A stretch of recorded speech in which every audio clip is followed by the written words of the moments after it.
Friends, ગઈકાલે આપણે unit 2 અનફોર્ગેટેબલ Walt Disney વિશે જોતા હતા. હવે આગળ, the rest is a history. Walt's mouse Mickey celebrated his 40th birthday in 1968 and a happy 40th it was. The rest is the history. કે આપણે જોયું કે વોલ્ટનો જે ડિસ્ટ્રીબ્યુટર હતો એણે ઓસ્વાલ્ડ ધ રેબિટના બધા જ રાઇટ્સ પોતે લઈ લીધા અને એના નામે ઓસ્વાલ્ડની સિરીઝ ચડાવી દીધી. પરંતુ વોલ્ટ એનાથી નિરાશ ન થયો. એણે એના ભાઈને શું કહ્યું? કશું નહીં, આપણે એક નવી સિરીઝ ચાલુ કરીશું અને એ માઉસ વિશે હશે. અને પછી તો આપણે જાણીએ છીએ કે મિકી માઉસ એ આજે પણ એટલું જ લોકપ્રિય છે.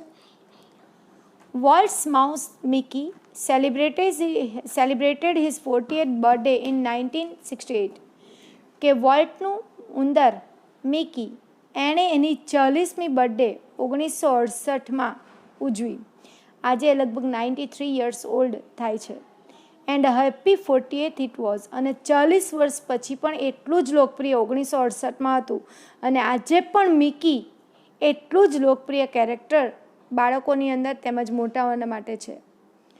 અ $250 million people saw a Disney movie in 1968. 100 million watch a Disney TV show. Nearly a billion read Disney book or magazine. And almost 10 million visited Disneyland. $250 million people. $250 million people मतलब 10 કરોડ લોકોએ 1968માં 25 કરોડ લોકોએ, quarter એટલે પોણા, billion એટલે 25 કરોડ લોકોએ Disney movie જોઈ. 100 million જેટલાએ શું કર્યું? 100 મિલિયન જેટલાએ એનો ડિઝની ટીવી શો જોયો અને બિલિયન જેટલાએ ડિઝનીની બુક વાંચી. એન્ડ ઓલમોસ્ટ 10 મિલિયન અને 10 મિલિયન જેટલા લોકોએ ડિઝનીલેન્ડની મુલાકાત લીધી. વિચારો એની લોકપ્રિયતા કેટલી બધી હતી કે 1968ની અંદર જ્યારે એની ડિઝની મૂવી રિલીઝ થઈ ત્યારે 25 કરોડ લોકોએ એ ડિઝની મૂવી જોઈ, 10 કરોડ લોકોએ ડિઝની ટીવી શો જોયા અને 100 કરોડ લોકોએ ડિઝનીનું પુસ્તક કે મેગેઝિન વાંચ્યું અને 1 કરોડ લોકોએ એની ડિઝનીલેન્ડની મુલાકાત લીધી. And Mickey as volt use to say started it all. અને આ બધી શરૂઆત કોણે કરી? વોલ્ટ કે છે એ પ્રમાણે વોલ્ટ હંમેશા કહેતો કે આની શરૂઆત કોણે કરી, એની લોકપ્રિયતા કોણે વધારી? તો મિકી, એના ઉંદરે. Mickey was only the first successful product of Walt matchless imagination and ability to make his dream become reality. Mickey was only the first successful product. કે મિકી એની સૌ પ્રથમ સફળતાપૂર્વકનું ઉત્પાદન અથવા તો સર્જન હતું. શાનું સર્જન? તો વોલ્ટ્સ મેચલેસ એટલે જેની તુલના કોઈની જોડે ન થઈ શકે. ઇમેજિનેશન એટલે કલ્પના શક્તિ. વોલ્ટની કલ્પના શક્તિ કેવી હતી? મેચલેસ ઇમેજિનેશન. મેચલેસ એટલે કોઈની જોડે એની તુલના ન થઈ શકે એવી એની કલ્પના શક્તિ હતી. અને મિકી માઉસ એ એનું સૌ પ્રથમ સફળતાપૂર્વકનું સર્જન હતું. And ability to make his dream come true. અને એનામાં એવી આવડત હતી વોલ્ટની અંદર, મેં પાઠની શરૂઆતમાં જ કહ્યું હતું કે વોલ્ટની અંદર એવી આવડત હતી કે હંમેશા એના સ્વપ્નાઓને શું કરતો? વાસ્તવિકતામાં ફેરવતો. જે સપનું જોઈ એને વાસ્તવિકતામાં ફેરવતો. It was an ability he could turn on for any occasion, large or small. It was an ability. એનામાં એક આવડત હતી, એનામાં એક ખૂબી હતી કે તે નાનો કે કોઈ પણ પ્રસંગને ખૂબ સારી રીતે ફેરવી શકતો. મતલબ એનામાં રજૂઆત કરી, કોઈ પણ નાનો પ્રસંગ હોય કે મોટો પ્રસંગ હોય એ ખૂબ જ સરસ રીતે એ પ્રસંગને સાચવી લેતો અથવા તો એની રજૂઆત કરી શકતો. તેને એક ઉદાહરણ આપ્યું છે. Once my son Roy Edward had measles. Walt came and told him the story of Pinocchio, which he was working at the time. તો રોય ડિઝની કહે છે, once when my son Roy Edward had a missile, કે એકવાર મારા દીકરા રોય એડવર્ડને, મિસલ એટલે શીતળા અથવા તો ઓરી, અછબડા જે કહીએ તો એ થયા હતા. વોલ્ટ કેમ, વોલ્ટ આવ્યો, and told him the story of Pinocchio, અને પિનોક્યો એ વોલ્ટનું એક બીજું સર્જન છે એની વાત કહી, which he was making at that time, અને પિનોક્યો એ વખતે બનાવી રહ્યો હતો. જે રીતે મિકી માઉસનું એને સર્જન કર્યું એ રીતે પિનોક્યો એ બનાવી રહ્યો હતો. When Walt told a story it was virtuous performance. When Walt told a story, કે જ્યારે વોલ્ટે એની વાત કહી પિનોક્યોની, ઇટ વોઝ વર્ચ્યુઅસો, વર્ચ્યુઅસો એટલે અસાધારણ, વર્ચ્યુઅસો એટલે અસાધારણ, મતલબ બહુ સામાન્ય પરફોર્મન્સ, અસાધારણ પરફોર્મન્સ હતું.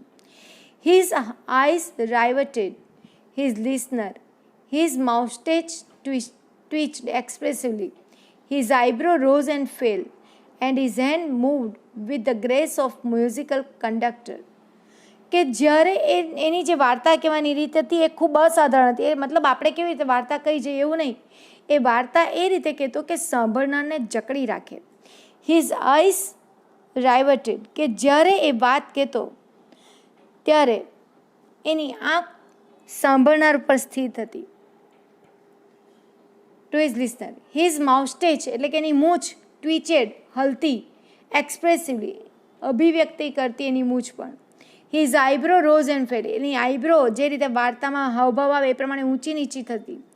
એન્ડ હિઝ હેન્ડ્સ, અને એના હાથ મૂવડ, હલતા, with a grace of musical conductor, જેવો મ્યુઝિશિયન હોય આપણને ખબર એ જ્યારે મ્યુઝિક વગાડે ત્યારે એના ધૂન પ્રમાણે એના હાથને હલાવે. તો એ જ રીતે જ્યારે વોલ્ટ વાર્તા કહેતો ત્યારે એની આંખો સાંભળનારને જકડી રાખતી, એની મૂછો હલતી ખૂબ જ અસરકારક રીતે, અને એની આઈબ્રો પણ એવી રીતે ઊંચી નીચી થતી, અને એના હાથ પણ હલનચલન કરતા, જાણે કોઈ સંગીત વગાડતો હોય એ રીતે.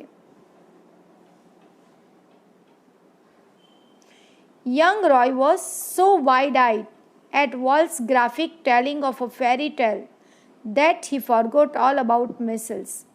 યંગ રોય, હવે રાઇટર કે છે મારો દીકરો Roy, was so wide eye, wide eye એટલે આંખો પોળી થઈ ગઈ નહીં, પણ આશ્ચર્ય પામ્યો, એટલું બધું આશ્ચર્ય પામ્યો at Walt's graphic telling of the fairy tale, કે એણે જે પેલી ફેરી ટેલ કહી એ સાંભળીને મારો દીકરો એટલો બધો આશ્ચર્ય થઈ ગયો. ફેરી ટેલ એટલે પરિકથા, કે પરિકથા સાંભળીને મારો દીકરો એટલો આશ્ચર્યચકિત થઈ ગયો. હી ફોરગોટ ઓલ અબાઉટ હિઝ મિસેલ, કે એને જે બીમારી થઈ હતી શીતળાની એ ભૂલી ગયો. Later when he saw the finish picture he was strangely disappointed. Later પાછળથી, when he saw the finish picture, મારા દીકરાએ એ પિક્ચર જોયું, કયું, કોનું, પિનોક્યોનું. હી વોઝ સ્ટ્રેન્જલી ડિસઅપોઇન્ટેડ, એ ખૂબ જ નિરાશ થયો. એનો દીકરો જ્યારે પેલું પિક્ચર વોલ્ટ ડિઝનીએ બનાવ્યું અને એણે પેલી વાર્તા કહી, વાર્તા એને બહુ જ ગમી, પણ જ્યારે એણે પિક્ચર જોયું ત્યારે ખૂબ જ નિરાશ થયો. કેમ? તેણે શું કહ્યું?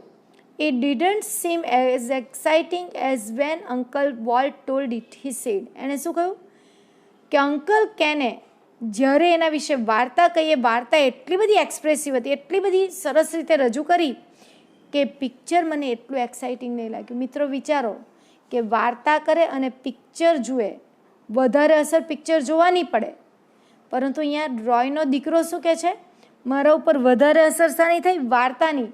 મતલબ વોલ્ટે વાર્તાની જે રજૂઆત કરેલી એટલી ભાવવાહી, એટલી સરળ રીતે કરી કે એની ખૂબ જ અસર પેલા બાળક પર થઈ.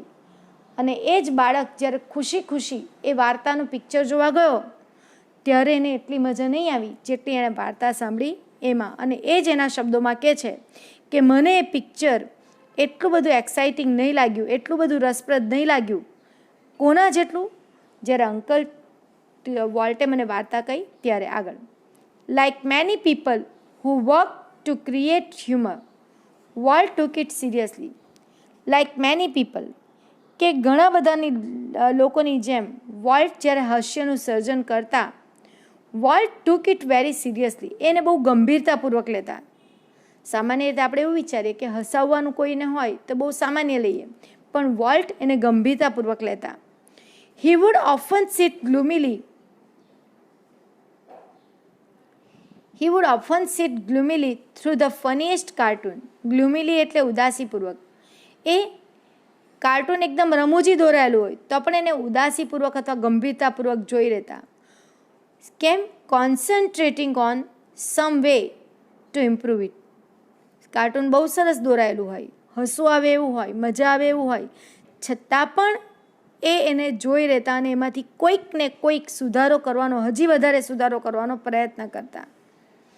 Volt valued the opinion of those working with him, but the final judgement was always unquestionably his. Walt મહત્વ આપતા opinion of those working with him, કે એની સાથે જે લોકો કામ કરતા એ દરેકના મંતવ્યોને એ મહત્વ આપતા. પરંતુ ફાઇનલ જજમેન્ટ, જે અંતિમ નિર્ણય હોય એ હંમેશા એમનો જ રહેતો અને એમાં અનક્વેશ્ચનેબલી મતલબ એમાં કોઈ શંકાને સ્થાન નહોતું, કોઈ પ્રશ્ન જ નહીં આવતો. કે જ્યારે પણ એનું પિક્ચર બનાવે કે એનું કોઈક કાર્ટૂન દોરે કે કંઈક પણ રજૂઆત કરે, બધાનું મંતવ્ય લે ખરું, પણ ફાઇનલ ડિસિઝન એમનું રહેતું. Once after viewing a new cartoon with evident, એકવાર જ્યારે આવું જ એક કાર્ટૂન એમની સાથે જોતા હતા,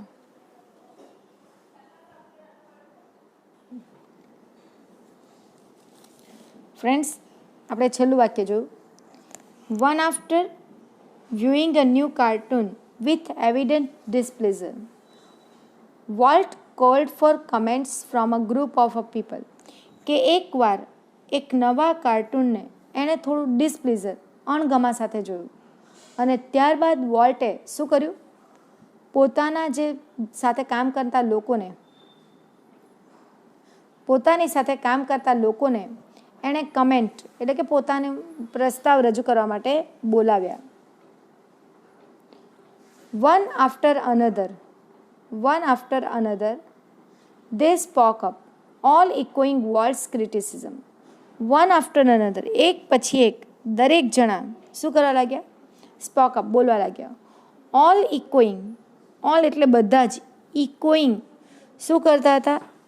કહેતા હતા. ઇકો એટલે એક સરખો અવાજ, બધા જ એક સરખી રીતે કહેતા હતા. શું કહેતા હતા? કે વોલ્ટ્સ ક્રિટિસિઝમ એટલે ટીકા. દરેકે વોલ્ટની શું કરી? ટીકા કરી, અવગણના કરી. I can get rubber stamps that yes, Walt. He snapped. અને એ બધાની ટીકા સાંભળીને વોલ્ટે શું કહ્યું? I can get a rubber stamp, કે હું ખૂબ જ કડકાઈપૂર્વક કહી શકું. That yes, Walt. હા, વોલ્ટ. He snapped એટલે એણે પોતાની માન્યતાને સમર્થન આપ્યું. Then he wheeled and asked the projectionist what he thought. પછી એણે પ્રોજેક્ટનિસ્ટ પાસે જઈને એને પૂછ્યું કે શું કહેતો હતો. The man sensed that dissent was in order. Dissent એટલે વિરોધ, કે વિરોધ in order, બરાબર છે. I think you are wrong, he declared. એટલે એણે કહ્યું કે હું માનું છું કે તું ખોટો છે.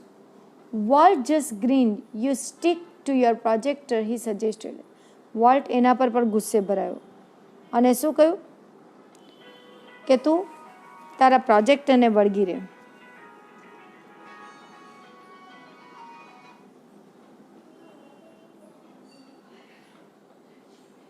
Volt involved himself in everything. Walt પોતાની જાતને દરેકમાં ઇન્વોલ્વ કરતો. During one story conference on the Mickey Mouse Club TV show, the storyman pointer in hand was outlining a sequence called How to Ride a Bicycle. Volt પોતાની જાતને દરેક પ્રવૃત્તિમાં સામેલ કરતો. ડ્યુરિંગ વન સ્ટોરી કોન્ફરન્સ, કે એકવાર એક story conference, સંવાદ ચાલતો હતો એક વાર્તા ઉપર, on the Mickey Mouse Club TV show, કે મિકી માઉસનો ટીવી શો ચાલતો હતો અને એમાં એક સંવાદ ચાલતો હતો. એ દરમિયાન ધ સ્ટોરીમેન, જે વાર્તા કહેનાર હતો, પોઇન્ટર ઇન હેન્ડ, એના હાથમાં પોઇન્ટર હતું, વોઝ આઉટલાઇનિંગ અ સિક્વન્સ એટલે હારમાળા, called how to ride a bicycle કેવી રીતે ચલાવવાનું એ બતાવતો હતો. ખ્યાલ આવે છે કે કાર્ટૂનમાં ચિત્રો દોરેલા હોય છે અને એ ચિત્રો દાખલા તરીકે મિકી માઉસને બાઇસિકલ ચલાવતો બતાવવો હોય તો પહેલાં મિકી માઉસ દોરે, પછી બાજુમાં એની સાયકલ દોરે, પછી એનો એક પગ સાયકલ પર, બીજા પેન્ડલ પર, એ રીતે કન્ટિન્યુ બધા ચિત્રો સિક્વન્સ પ્રમાણે દોરેલા હોય. અને પેલો કેમેરામેન શું કરે, એ કેમેરાને એટલું સ્પીડમાં ફેરવે કે આપણને એવું લાગે કે મિકી માઉસ શું કરે છે, સાયકલ ચલાવે છે. તો પેલો સ્ટોરી મેન આ ટીવી શો ઉપર વાત કરતો હતો કે અમે આ રીતે કાર્ટૂનને ચાલતા કે દોડતા કે બતાવીએ છીએ.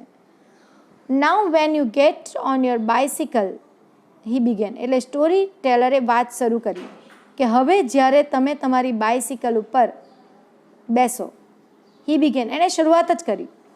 Volt stopped him. Change your bicycle to a bicycle, he said.